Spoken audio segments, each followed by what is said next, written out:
Kunjungan kerja Wakil Ketua DPR Republik Indonesia dari fraksi Partai Nasdem, Rahmat Gobel, di lokasi perkebunan porang milik Syahrudin Aurif disambut ratusan masyarakat yang tergabung dalam sejumlah kelompok tani di daerah ini.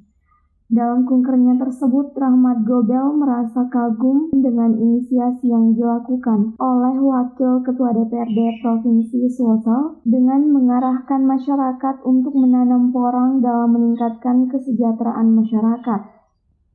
Rahmat Gobel yang juga pernah menjabat sebagai Menteri Perdagangan di era Jokowi Yusuf Kala ini mengungkapkan dengan areal yang luasnya mencapai kurang lebih 50 hektar. Di samping menjadi lokasi pembibitan, juga sekaligus menjadi lokasi percontohan bagi masyarakat petani yang ada di Kabupaten Sidrap dan Sulawesi Selatan pada umumnya. Menurutnya, tanaman porang ini merupakan tanaman yang memiliki prospek ekspor yang menjanjikan ke sejumlah negara Asia dan Eropa dengan harga per kilogram yang sangat menggiurkan. Ia juga mengungkapkan beruntunglah masyarakat Sidrap memiliki salah seorang figur yang peduli terhadap nasib masyarakat yang terus memperhatikan kesejahteraan warga dalam merubah pola hidupnya dari petani konsumtif menjadi petani produktif. Potensinya seperti apa ya? Tanaman porang ini tanaman yang hasilnya banyak dikonsumsi oleh masyarakat Jepang maupun Cina. Ya, jadi dan ini saya kira ada satu terobosan yang dilakukan oleh Kakak Saharudin dengan melihat ada potensi yang besar di mana Indonesia mampu untuk bisa mengisi pasar tersebut.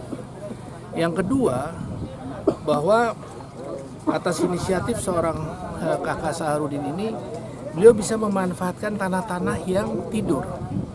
Dari yang tidur dibuat, beliau melihat ada peluang-peluang, beliau mencoba menanam dan berhasil. Dan ini bisa tanaman yang menjanjikan. Nah, oleh karena itu saya kira ini perlu mendapat perhatian yang besar dari pemerintah, baik itu dari Kementerian Pertanian maupun dari perbankan. Jadi dalam kur-kur itu supaya ini juga bisa menjadi perhatian untuk diberikan dukungan. Tidak hanya pada pertanian seperti jagung, beras, tapi ini juga yang perlu mendapat perhatian juga. Pak, tadi kan ada beberapa pertanyaan dari petani pejuang yang masalah jalan itu, tanggapannya seperti apa itu, Pak? Jadi saya mengatakan kepada mereka bahwa banyak orang mengatakan sebagai petani terkesan ada petani miskin dan lain sebagainya.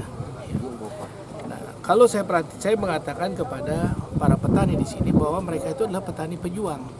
Terbukti dari Kabupaten Sidrap ini banyak dijual hasilnya di Jakarta dan juga di Jakarta banyak juga didistribusikan ke daerah-daerah lain.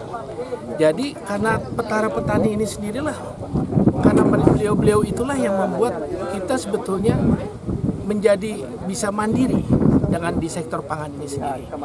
Dan itulah yang saya katakan bahwa mereka adalah petani pejuang. Dan harapan mereka juga sebetulnya dengan produksi, bagaimana untuk meningkatkan produksi daripada apa yang sudah dihasilkan, salah satunya di samping pupuk dan bibit yang tepat waktu.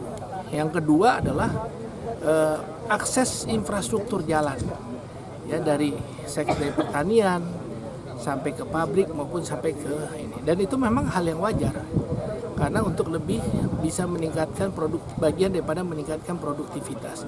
Ya, kalau jalannya rusak kan pasti biaya logistiknya juga pasti akan meningkat kalau jalannya tidak dibenahi.